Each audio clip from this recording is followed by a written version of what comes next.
الحمد لله نحمده ونستعينه ونستغفره ونؤمن به ونتوكل عليه ونعوذ بالله من شرور أنفسنا ومن سيئات أعمالنا من يهده الله فلا مضل له ومن يضلله فلا هادي له ونشهد أن لا إله إلا الله وحده لا شريك له ونشهد أن سيدنا ومولانا محمدا عبده ورسوله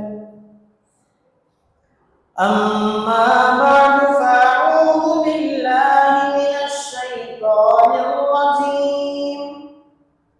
بسم الله الرحمن الرحيم لقد رضي الله عن المؤمنين إذ يبايعونك تحت الشجرة فعلم ما في قلوبهم فأنزل السكينة عليهم وأثابهم فتحا قريبا وقال تعالى في مقام آخر والسابقون الأولون من المهاجرين والأنصار صدق الله العظيم قال النبي صلى الله تعالى عليه وسلم لكل نبي رفيق في الجنة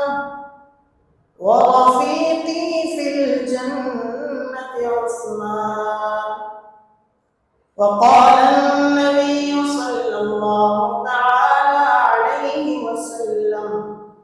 اثبت أحد فإنما عليك نبي وصديق وشهيدان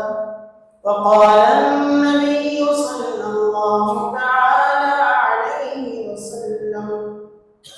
إذن له وبشره بالجنة على بل وتصيبه أو كما قال صلى الله تعالى عليه وسلم گر شرم و حیا پر کوئی دیوان لکھے گا گر شرم و حیا پر کوئی دیوان لکھے گا ہے مجھ کو یقین کہ وہ سیرت عثمان لکھے میرے محترم عزیز دوستو اور میرے ایمانی غیرت مند بھائیوں بزرگوں اور عزیز ساتھی اسلامی کیلنڈر کے اعتبار سے یہ جو مہینہ چل رہا ہے یہ سال کا آخری مہینہ کہلاتا ہے جس پر سال کا اختتام ہوتا ہے اس کے بعد جو مہینہ آئے گا وہ محرم الحرام کا مہینہ ہے جو اسلامی کیلنڈر کے اعتبار سے سال کا آغاز ہوتا ہے اور نیا سال کہلاتا ہے آج کی جو تاریخ ہے وہ ذی الحجہ کی 18 تاریخ ہے آج جمعہ کے دن عربی مہینے اور تاریخ کے اعتبار سے ذی الحجہ کا مہینہ ہے اور تاریخ 18 اور آج ہی کے دن حضرت سیدنا عثمان غنی ذی النورین داماد رسول ذو الحجرتین شہید مدینہ مظلوم مدینہ حضرت عثمان غنی رضی اللہ عنہ کی شہادت واقع بہرحال اسی مہینے کی 18 تاریخ یعنی آج کے دن خلیفہ سوم امیر المؤمنین، شرم و حیا کے پیکر، جامع القرآن، شہید اور مظلوم مدینہ حضرت عثمان غنی رضی اللہ عنہ کی شہادت واقع ہوئی۔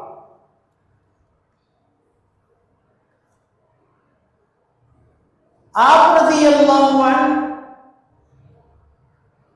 ان خوش قسمت اور خوش نصیب جنتی صحابہ میں ہیں جن کو اللہ کے نبی علیہ السلام نے دنیا ہی میں عشرہ مبشرہ یعنی جنت کی خوشخبری سنا دی۔ ان میں ایک حضرت ابوبکر ہیں، حضرت عمر ہیں، اور تیسرے نمبر پر عشرہ مبشرہ میں بھی اور خلفائے راشدین میں بھی تیسرے نمبر پر حضرت عثمان غنی ہیں۔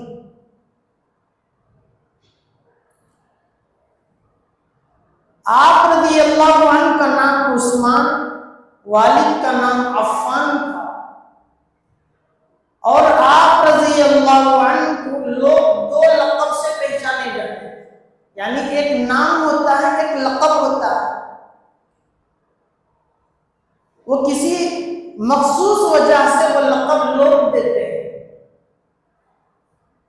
ایک لقب ان کا تھا ابو عبداللہ۔ ابو عبداللہ اس وجہ سے کہ ان کی جو زوجہ محترمہ بنت رسول اللہ حضرت رقیہ رضی اللہ عنہا کی بطن سے ایک لڑکا پیدا ہوا جس کا نام عبداللہ رکھا گیا۔ بعد میں اس بچے کا انتقال بھی ہو گیا، تو اس بچے کی طرف منسوب کرتے ہوئے اس بچے کے والد محترم حضرت عثمان کو ابو عبداللہ کہا کرتے تھے۔ تو پھر ایک اور لقب سے لوگوں نے نوازا جسے ابو عمر کہتے ہیں۔ ابو عمر سے بھی لوگ پہچانے جاتے تھے، لوگ پہچانتے تھے۔ آپ رضی اللہ عنہ کا سلسلہ نسب 5ویں پشت سے جا کر اللہ کے نبی علیہ السلام کے خاندان قریش، اور جس خاندان قریش کی جس شاخ سے یعنی مشہور شاخ بنو امیہ ہے، اس شاخ کے ساتھ آپ کا تعلق۔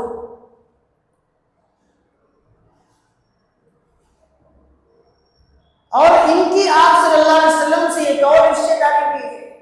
جو شاید ہم میں سے بعض جانتے ہوں یا بہت سارے نہ جانتے ہیں، کہ آپ صلی اللہ علیہ وسلم کے دادا جان عبد المطلب سے بیک وقت 2 اولاد ہوئی۔ ایک لڑکا حضرت عبداللہ جو آپ صلی اللہ علیہ وسلم کے والد محترم، ایک لڑکی حضرت بیضہ۔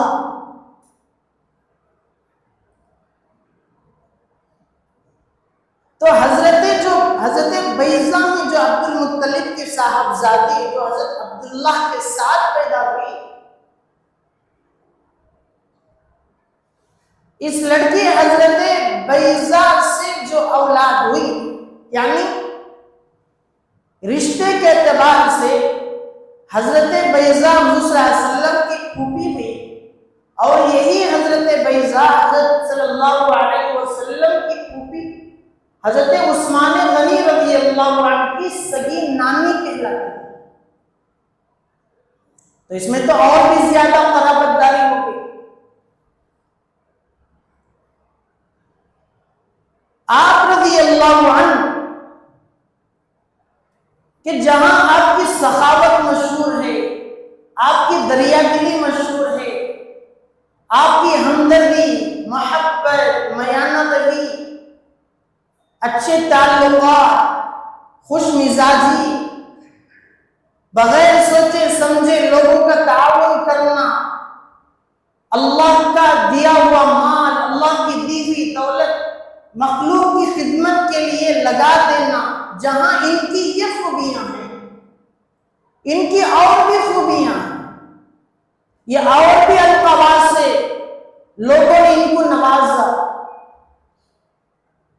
ان کی ایک اور خصوصیت کہ یہ ذی نورین بھی کہلایا۔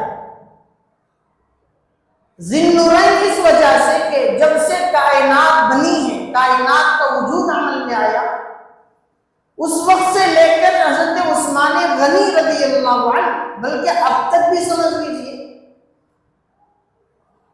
حضرت عثمان غنی کے علاوہ ساری دنیا میں، صحابہ میں بھی، پیغمبروں میں بھی، رسولوں میں بھی، جتنے بھی لوگ ہیں جن کا سلسلہ نسب، خاندان کتنا ہی عمدے سے عمدہ کیوں نہ ہو، کوئی بھی شخص جب سے دنیا کا نقشہ وجود میں آیا ہے، اس وقت سے لے کر آج تک کوئی خوش قسمت انسان ایسا نہیں ہے جس کی زندگی میں ایک بعد دیگر پیغمبر کی 2 لڑکیاں گئی، کوئی نہیں، نہ نبیوں میں، نہ رسولوں میں، نہ بعد کے لوگوں میں۔ تو حضرت عثمان کی یہ خصوصیت رضی اللہ عنہ کہ ان کی زندگی میں ایک بعد دیگر سرکار دو عالم صلی اللہ علیہ وسلم، جو کہ نبی آخر الزمان تھے، محبوب کائنات ہیں، مسخر موجودات ہیں، وجہ کائنات ہیں، حضرت عثمان کی سعادت مندی اور خوشبختی کا کیا عالم ہوگا جن کی زندگی میں ایک بعد دیگر اللہ کے محبوب علیہ السلام نے اپنی لڑکیوں کو دیا، اور دونوں کا جب انتقال ہوا تو آقا صلی اللہ علیہ وسلم نے فرمایا، اے لوگوں جان لو، میرے داماد عثمان جو میرے فرزند کے قائم مقام ہیں، اتنی چاہت اور اتنی محبت میری حضرت عثمان سے ہے، اتنا لگاؤ میرا حضرت عثمان سے ہے، اتنی دلی چاہت، خوش دلی اور خوش طبعی میری حضرت عثمان سے ہے،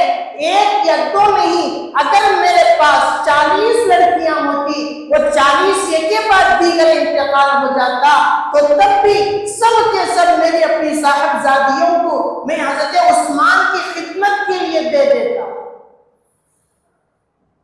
کتنی سعادت مندی ہے۔ ایک یہ ہے کہ میں کہوں کہ مجھے محمد رسول اللہ سے محبت ہے، کائنات کا کوئی بھی آدمی یہ کہے کہ مجھے محمد صلی اللہ علیہ وسلم سے محبت ہے، اس شخص کی محبتوں کا کیا عالم ہوگا، اس کی خوش قسمتی، خوش نصیبی کا کیا عالم ہوگا، جسے محمد رسول اللہ خود کہہ رہے ہیں، جس کے لیے عالم کو نچھاور کیا جا رہا، جس کے لیے چاند کے 2 ٹکڑے کیا جا رہے، جس کی وجہ سے زمین چیرتے ہوئے درخت یہاں سے ادھر جا رہا ہے، جس کی وجہ سے جسے راضی کرنے کے لیے، جس کی خواہش کی بنیاد پر اللہ تبارک و تعالیٰ کبھی زمین کو چیر دیتے ہیں، کبھی چاند کے 2 ٹکڑے کرتے ہیں، کبھی کفار اور مشرکین کی ہتھیلیوں میں موجود کنکریاں کلمہ پڑھتے ہیں، کبھی ذوق کلمہ پڑھتا ہے، جس کے لیے کائنات مسخر کر دی گئی ہے، جسے وجہ کائنات کا خطاب ملا، وہ محمد رسول اللہ محبوب دو عالم صلی اللہ علیہ وسلم اپنی پیاری زبان سے یہ کہہ رہا ہے، دلی چاہت سے اعلان کر رہا ہے کہ میرے پاس اگر 40 صاحبزادیاں ہوتی تو یہ کہ بات نہیں، میرے محبوب حضرت عثمان کی خدمت کے لیے دے دیتا۔ کتنی خوش نصیبی ہے حضرت عثمان۔ ہم تو کہتے ہیں اگر کسی اچھے گھرانے میں میرا نکاح ہو جاتا ہے، دیکھنے کے اعتبار سے نہ خوبصورتی ہے، خاندان کے اعتبار سے اچھا خاندان ہے، نہ مال کے اعتبار سے بہت زیادہ ہے، تھوڑی سی شہرت اس کی ہوگی، ممکن ہے کسی علاقے کا پردھان ہو، ممکن ہے کہیں کا گورنر ہو، ممکن ہے اس طرح کی کوئی اور نسبت دنیا میں جڑ گئی ہو، اس کی لڑکی اور صاحبزادی میرے نکاح میں آتی ہے تو میں بڑے شوق، بڑے فخر کے ساتھ کہتا ہوں کہ میں فلان کا داماد ہوں، بڑے فخر سے کہتا ہوں کہ میں فلان کا جوائی ہوں۔ محمد رسول اللہ صلی اللہ علیہ وسلم کی لڑکیاں 2 صاحبزادیاں جس کے نکاح میں گئے ہوں، اس کے فخر اور خوش بختی کا کیا عالم ہوگا۔ یہ حضرت عثمان ہے۔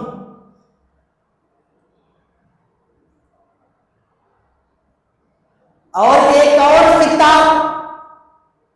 حضرت عثمان غنی رضی اللہ عنہ کے حصے میں آتا ہے، وہ یہ ہے کہ آپ رضی اللہ عنہ ذوالہجرتین بھی ہیں۔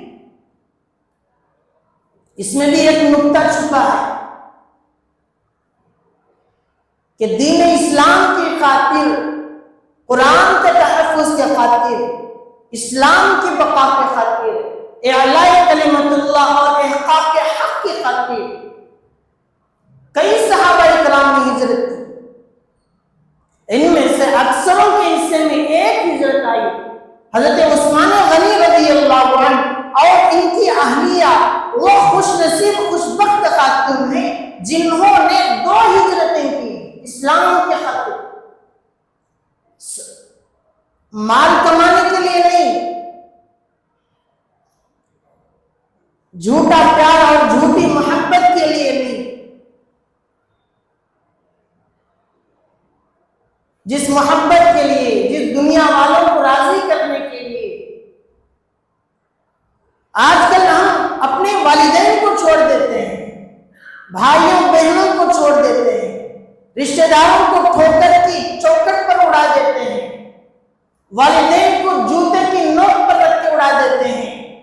لیکن حضرت عثمان غنی رضی اللہ عنہ اور ان کی زوجہ محترمہ حضرت رقیہ بنت محمد رسول اللہ، یہ دونوں وہ خوش بخت حضرات تھی جنہوں نے دین اسلام اور شریعت اور قرآن کی بقا کے خاطر حکم ہوا تو 2 ہجرتیں انہوں نے کی۔ اس وجہ سے ان کو خطاب مخاطب کیا گیا ذو الہجرتین۔ اور اس میں ایک اور چیز بھی ہے جو نکتے کی بات، اسلام کی خاطر اگر اسلامی تاریخ میں کسی ایک جوڑے نے، میاں اور بیوی نے اسلام کی خاطر ہجرت کی ہے تو حضرت لوط علیہ السلام اور ان کی اہلیہ، اور ایک طرف حضرت ابراہیم خلیل اللہ علیہ السلام ان کی اہلیہ، اور ان کے بعد حضرت عثمان غنی رضی اللہ عنہ کے حصے میں یہ چیز خوش بختی آتی ہے جنہوں نے، جس ایک جوڑے نے، میاں بیوی نے مل کر اسلام کی بقا کے خاطر ہجرت کی۔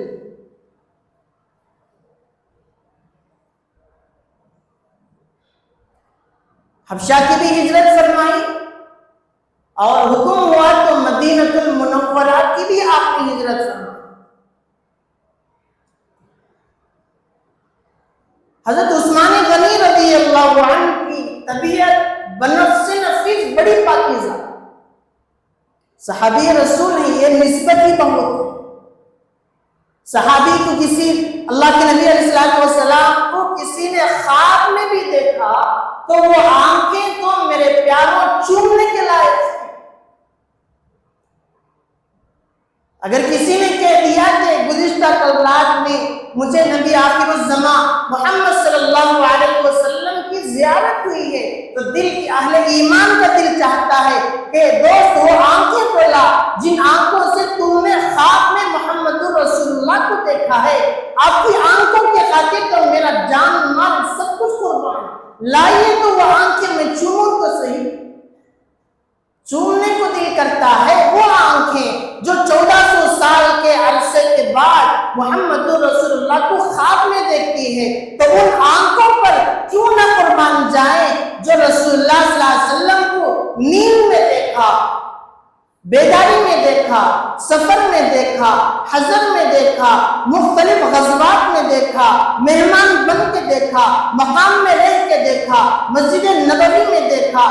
اور کئی کیا نام لیتے چلے جائیں، حرم میں دیکھا، اور کئی مقامات پر جنہوں نے رسول اللہ صلی اللہ علیہ وسلم کو بار بار دیکھا، 100 مرتبہ دیکھا، سینکڑوں مرتبہ دیکھا، لاکھوں مرتبہ دیکھا، اور رسول اللہ صلی اللہ علیہ وسلم کو بار بار دیکھا، دیکھنے کے باوجود وہ آنکھیں اٹھتا نہیں جاتی تھی۔ تو یہ صحابی حضرت عثمان غنی رضی اللہ عنہ جنہوں نے رسول اللہ صلی اللہ علیہ وسلم کی صحبت پائی ہو، 1 سے 2 مرتبہ داماد رسول بننے کی سعادت حصے میں آئی ہو، کئی مرتبہ آپ کے غزوات میں شرکت کا موقع مقام ملا ہو، آپ کے ساتھ کھانے کی سعادت ملی ہو، آپ کے ساتھ آرام کی سعادت ملی ہو۔ جب بھی اللہ کے نبی علیہ السلام نے غزوات کے تعاون کے لیے، اعلاء کلمت اللہ، احقاق حق کے لیے، دشمن کی منڈی مروڑنے کے لیے جب بھی مال کی ضرورت پڑی، آقا صلی اللہ علیہ وسلم نے ایک اعلان کیا تو سب سے پہلے آگے بڑھ کر زیادہ سے زیادہ مال جس نے دیا ہے حضرت ابوبکر نے دیا، اور حضرت عثمان نے تو اپنا سب کچھ لگا دیا۔ غزوہ تبوک کا موقع ہے، اللہ کے نبی علیہ السلام نے اعلان فرمایا کہ ضرورت ہے، مسلمان کمزور ہیں، تبوک کے لیے جانا ہے، کون اپنا مال لگائے گا؟ حضرت ابوبکر صدیق گئے، جو کچھ گھر میں تھا لے آئے۔ اعلان کیا گیا کوئی اور ہے جو تبوک کے لیے غزوے میں جانا ہے، اعلاء کلمت اللہ کے لیے، اسلام کی اور اہل ایمان کی سربلندی کے لیے کوئی ہے؟ حضرت عثمان غنی نے ہاتھ اٹھایا، یا رسول اللہ میری طرف سے 100 اونٹ۔ دوبارہ اعلان کیا گیا، اور کوئی ہے؟ مسلمان مالی اعتبار سے کمزور ہیں، اور ادھر اس پار جو دشمن ہیں، مشرکین مکہ ہیں، کفار ہیں، بڑی مضبوطی کے ساتھ ہیں، ان کے پاس ساز و سامان بھی ہے، گھوڑے بھی ہیں، اونٹ اور اونٹنیاں بھی ہیں، سب کچھ ان کے پاس ہے، ہمارے پاس نہیں ہے، اور کوئی ہے؟ حضرت عثمان غنی رضی اللہ عنہ نے اپنا ہاتھ بلند کیا، یا رسول اللہ صلی اللہ علیہ وسلم مزید 100 اونٹ ساز و سامان کے ساتھ عثمان کی طرف سے۔ ہم ہیں کہ کسی غریب کو یا مسجد کو 25 روپیہ لکھاتے ہیں تو 15 لوگوں کو بولتے ہیں کہ میں نے آج 25 روپیہ لکھایا۔ 5 روپیہ کسی کو صدقہ دیتے ہیں تو دکھاتے ہیں کہ میں غریب کی مدد کر رہا ہوں۔ رمضان یا غیر رمضان میں وہ مال دیتے ہیں جو زکوٰۃ کے طور پر مجھ پر واجب ہے، اس میں بھی تصویریں کھینچی جا رہی ہیں۔ سیل زدہ یا سیلاب زدہ علاقوں میں یا کسی غریب طبقے کو مال دیتے ہیں، یا کسی کو بھی ہم کچھ زیادہ دے دیتے ہیں، 1000 روپے کی کوئی چیز دلا دیتے ہیں، تو غریب کو تو بے عزت کرنے سے ہم اٹھا نہیں جاتے۔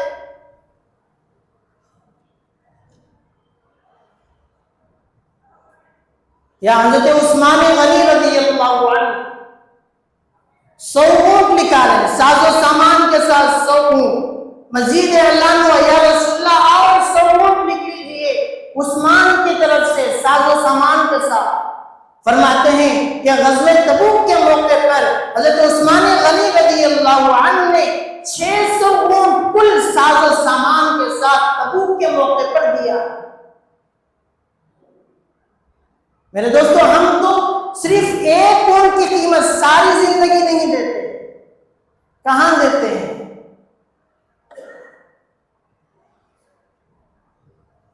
کوئی مدرسے والے یا مسجد والے ہمارے گھروں کے پاس آتے ہیں تو 50 روپے دیتے ہی ہم میں سے بہت سو کی جان نکل جاتی ہے۔ لیکن جس خاندان سے ہماری یاری ہے، جس سلسلے سے ہماری چاہت ہے، ہمارے بڑوں کا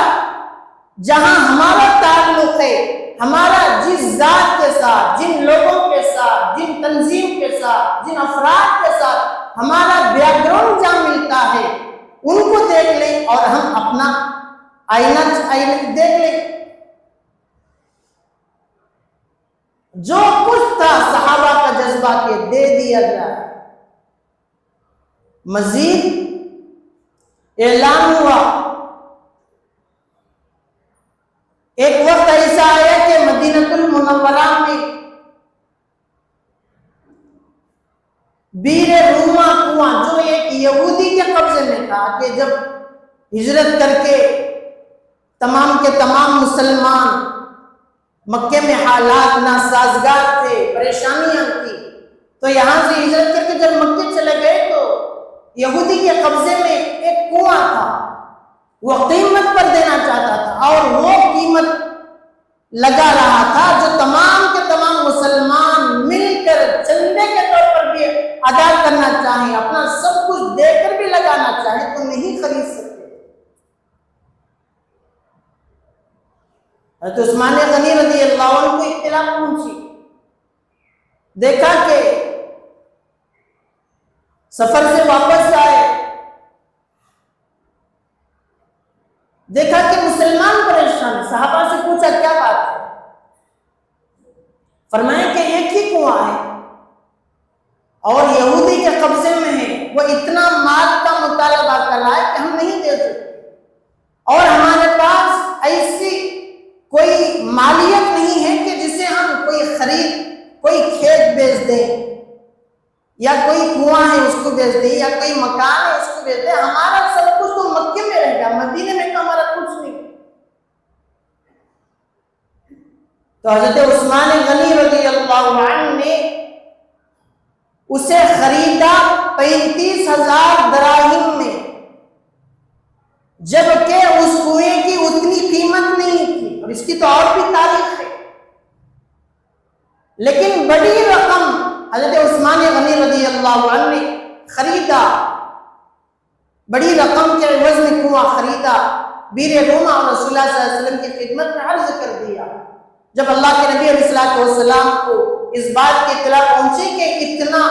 بڑا سرمایہ، اتنا بڑا تعاون، اتنی اچھی سہولت کا کام حضرت عثمان نے کر دیا ہے، تو رسول اللہ صلی اللہ علیہ وسلم نے ایک اعلان فرمایا، ما ضر عثمان ما عمل هذا بعد اليوم، اے عثمان تم کچھ بھی کر لو، آج کے بعد سے تمہیں کوئی نقصان نہیں پہنچا سکتا۔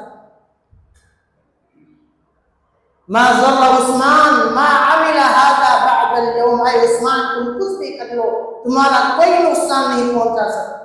یعنی کہ اتنی نیکیاں آپ نے کر لی، اتنی خوبیاں تمہارے اندر ہیں، تو اتنی خوبیوں کے مالک تھے حضرت عثمان غنی رضی اللہ عنہ، اور آپ کا مزاج بڑا خوش طبعانہ تھا، بڑی خوش اچھی طبیعت کے مالک تھے حضرت عثمان۔ یہ نام عثمان ہی بتاتا ہے کہ بڑا نازک سا نام، عثمان نام کا جو لفظ ہے بڑی سادگی سے لیا جانے والا نام، یہ خود بتاتا ہے کہ بڑی میانہ روی اس میں ہوتی ہے۔ اگر ہم میں سے کسی کا نام ایسا ہے، اگر میانہ روی ہم میں نہیں ہے، خوش مزاجی نہیں ہے، خوش طبعی نہیں ہے، ہمدردی نہیں ہے، دریا دلی نہیں ہے، تو پھر میرے دوستوں اگر میرا نام عثمان ہے لیکن وہ خوبیاں میرے اندر نہیں ہیں، تو میرے نام عثمان پر مجھے نظر ثانی کر لینی چاہیے، غور کرنی چاہیے کہ میرا نام کہیں دوسرا تو نہیں ہے، کیونکہ عثمان نام کی خوبیاں میرے اندر نہیں ہیں۔ اور آپ رضی اللہ عنہ زندگی کے اندر قرآن کے ساتھ بڑا اچھا مشغلہ تھا، اور قرآن کے ساتھ بڑا گہرا لگا۔ صحابہ فرماتے ہیں کہ ہم نے صحابہ میں سے حضرت عثمان غنی رضی اللہ عنہ کو دیکھا۔ حضرت عثمان غنی وہ صحابی ہیں جنہوں نے اپنی زندگی میں سینکڑوں مرتبہ ایک رکعت میں قرآن شریف مکمل کیا، صرف ایک رکعت میں قرآن شریف مکمل۔ تو قرآن سے کتنا لگاؤ ہوگا، کتنی محبت ہوگی۔ اللہ خود فرماتے ہیں، حدیث قدسی ہے، اگر کوئی آدمی قرآن شریف پڑھتا ہے تو یہ نہ سمجھنا کہ وہ عربی میں کچھ پڑھ رہا، یہ نہ سمجھنا کہ خاص قسم کی جزیرت العرب کے لوگوں کے ایک زبان ہے، ایک لینگویج ہے، وہ اس میں بول رہا ہے۔ نہیں، جو قرآن شریف پڑھتا ہے وہ عربی میں نہیں بول رہا، وہ براہ راست احکم الحاکمین خدا وحدہ لا شریک لہ کے ساتھ ہم کلامی کر رہا، وہ اللہ سے باتیں کر رہا۔ کوئی آدمی قرآن شریف کی تلاوت کرتا ہے تو وہ صرف تلاوت نہیں ہوتی، وہ اللہ سے ہم کلامی ہوتی ہے۔ تو حضرت عثمان غنی رضی اللہ عنہ کا قرآن کے ساتھ ایسا لگا، اور آپ رضی اللہ عنہ جو لباس پہنتے تھے سفید لباس کے ساتھ بہت اچھا لگا ہوا، بڑے اچھی قسم کا لباس آپ پہنتے تھے، سفید لباس پہنتے، اکثر امامہ باندھا کرتے تھے۔ اکثر بیشتر مرتبہ صحابہ فرماتے ہیں کہ ہم نے حضرت عثمان کو زیادہ تر جب بھی دیکھا زرد رومال پہنے ہوئے تھے، شال اوڑھے ہوئے تھے۔ تو یہ خوبیاں حضرت عثمان غنی رضی اللہ عنہ، نہ صرف یہ کہ آپ جب اسلام میں داخل ہوئے، اسلام قبول کر لیا، تو یہ خوبیاں آپ خود فرماتے ہیں کہ جن اوصاف کو، جن اعمال کو کرنے کا کام اسلام حکم دیتا ہے، یعنی کہ کسی پر بری نظر نہیں ڈالنا، زنا سے بچاتا ہے، شراب سے بچاتا ہے، گالم گلوچ سے بچاتا ہے، میانہ روی کا حکم دیتا ہے، ہمدردی کا حکم دیتا ہے، فحش باتیں کرنے سے منع کرتا ہے۔ یہ جتنی بھی چیزیں ہیں جو حسن معاشرت کے لیے مثالیں بن سکتی ہیں، معاشرت اس سے بن سکتا ہے، سنور سکتا ہے، خوشنما بن سکتا ہے، فرماتے ہیں کہ تمام کی تمام چیزیں جن کا حکم اسلام اور شریعت بچنے کا کہتی ہے، میں پہلے بھی بچا کرتا تھا۔ میں نے زمانے جاہلیت میں کبھی زنا نہیں کیا، میں نے زمانے جاہلیت میں کسی پر گندی نظر نہیں ڈالی، میں نے اسلام تو یہ حکم دیتا ہے، لیکن میں نے زمانے جاہلیت میں بھی جب میرے اندر اسلام اور ایمان کا نام تک نہیں تھا، تب بھی میں نے جھوٹ نہیں بولا، غیبت نہیں کی، چوری نہیں کی، فحش کلام نہیں کیا۔ یہ حضرت عثمان فرماتے ہیں۔ اور حضرت عثمان غنی رضی اللہ عنہ ان صحابہ میں سے ہیں جن صحابہ پر محنت حضرت ابو بکر نے کی، چنانچہ حضرت ابو بکر صدیق رضی اللہ عنہ کی دعوت پر، ان کے سامنے اسلام پیش کرنے پر، حضرت ابو بکر کی دعوت پر حضرت عثمان غنی رضی اللہ عنہ اسلام میں داخل ہوئے، اور حضرت عثمان غنی رضی اللہ عنہ غزوہ بدر میں شرکت نہ کر سکے تھے۔ اب کی خواہش تھی کہ میں غزوہ بدر ایک بہت بڑا غزوہ ہے، بہت بڑی جنگ اس کے اندر ہے، دشمنوں کے ساتھ مقابلہ کرنا ہے، خواہش تھی کہ میں بھی شرکت کروں۔ اللہ کے نبی علیہ الصلوۃ والسلام نے فرمایا کہ عثمان نہیں، غزوہ تو بہت عمدہ ہے، لیکن اس موقع پر تمہارے لیے ہماری طرف سے جو حکم ہے، حضرت رقیہ آپ کی زوجہ محترمہ ہے، ان کی طبیعت صحیح نہیں ہے، آپ ان کا خیال کریں گے۔ اللہ کے نبی علیہ الصلوۃ والسلام نے حضرت عثمان غنی رضی اللہ عنہ کی زوجہ کے بیمار ہونے کی وجہ سے ایک بہت بڑے غزوے میں جانے سے منع فرمایا، اور فرمایا کہ اس وقت حکم یہ ہے کہ آپ غزوے میں نہیں جائیں گے، بدر میں شرکت نہیں فرمائیں گے، آپ اپنی زوجہ محترمہ حضرت رقیہ بنت محمد رسول اللہ کی عیادت کریں گے، ان کی تیمارداری کریں گے، اور آپ کو اجر وہ ملے گا کہ گویا آپ نے غزوے میں شرکت کی ہے۔ حکم یہ ہے۔ تو اس سے کئی مسائل کھل کے آتے ہیں، ابھی تو موقع نہیں۔ اور آپ رضی اللہ عنہ، حضرت عثمان غنی رضی اللہ عنہ جامع القرآن، قرآن کو جمع کرنے کا کام اللہ نے ان سے لیا۔ کچھ چیزوں میں حضرت محمد رسول اللہ صلی اللہ علیہ وسلم اور ادھر حضرت عثمان غنی رضی اللہ عنہ دو ملتی ہیں، ملنا ہی چاہیے۔ صحابی کس کے ہیں؟ حضرت عثمان غنی رضی اللہ عنہ نے جن کی اقتداء کی ہے، جن کی اتباع کی ہے، جن کے نقش قدم پر چلنے کا عزم اٹھا لیا ہے، وہ تو آخر محمد رسول اللہ نے خوبیاں منتقل کیوں نہ ہوتی؟ یہ خوبی ایک مشن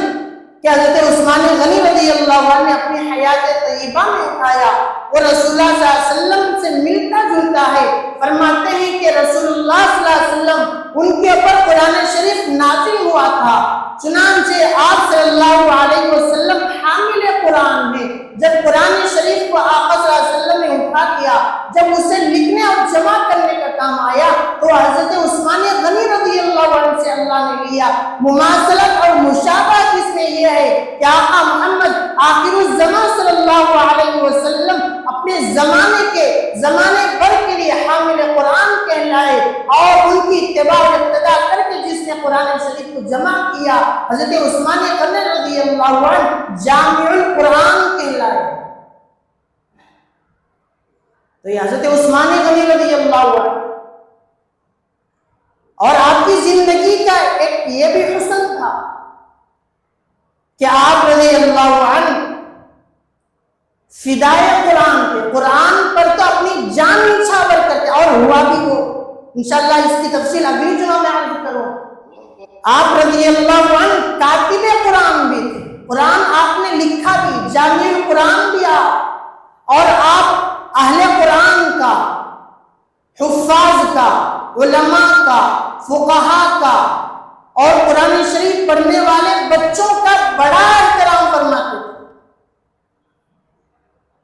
بڑا احترام، بڑی دل کی گہرائیوں سے اعزاز۔ تو ہم تو کیا دو حدیثیں کیا ہمیں یاد نہیں آ جاتی، تو ہم تو اچھلنے کودنے کی تو طاق نہیں لگا سکتے، قرآن کی دو آیتیں کیا ہمیں معلوم ہو جاتی، حدیث کے دو مفہوم کیا ہمیں معلوم نہیں ہو جاتے، کسی بات کے بارے میں دو فضیلتیں کیا ہمیں معلوم ہو جاتی، تو ہم تو ولیوں سے آگے بڑھ جاتے ہیں، اپنے آپ کو صحابی سے کم نہیں سمجھتے۔ دو حدیثیں یاد ہیں وہ بھی جھوٹی، دو آیتیں یاد ہیں، نہ قاف میں فرق ہے نہ خا میں فرق ہے، دو واقعات یاد ہیں، اس میں بھی 50% جھوٹ ملا ہوا۔ لیکن حضرت عثمان غنی امیر المومنین ہیں، اور آج ہمارا رویہ علماء کے ساتھ کیسا ہے، حفاظ کے ساتھ کیسا ہے، مدارس کے طلباء کے ساتھ کیسا ہے، جو مکتب میں بچے آتے ہیں ان کے ساتھ کیسا ہے، جو مدارس میں پڑھاتے ہیں ان کے ساتھ کیسا ہے۔ یہ بات اگر میں کہہ دوں تو میرے دوستوں مبالغہ نہ ہوگا، آج ہماری نگاہ میں سب سے کم درجے، سب سے کم حیثیت کا، سب سے نچلے درجے کی حیثیت اگر ہم کسی کو دیتے ہیں تو وہی طبقہ ہے جسے علماء برادری کہا جاتا ہے، اس سے کم حیثیت تو ہم کسی کی سمجھتے ہی نہیں۔ اگر وہ کچھ بول دے تو پھر اللہ معاف فرمائے۔ تو حضرت عثمان ذی النورین رضی اللہ عنہ کا یہ مزاج تھا کہ علماء کی خصوصی رعایت، اہل قرآن کی، حفاظ کی خصوصی رعایت فرمایا کرتے تھے۔ اور یہ حضرت عثمان رضی اللہ عنہ کو یہ مقام کیسے ملا، اتنی القابات،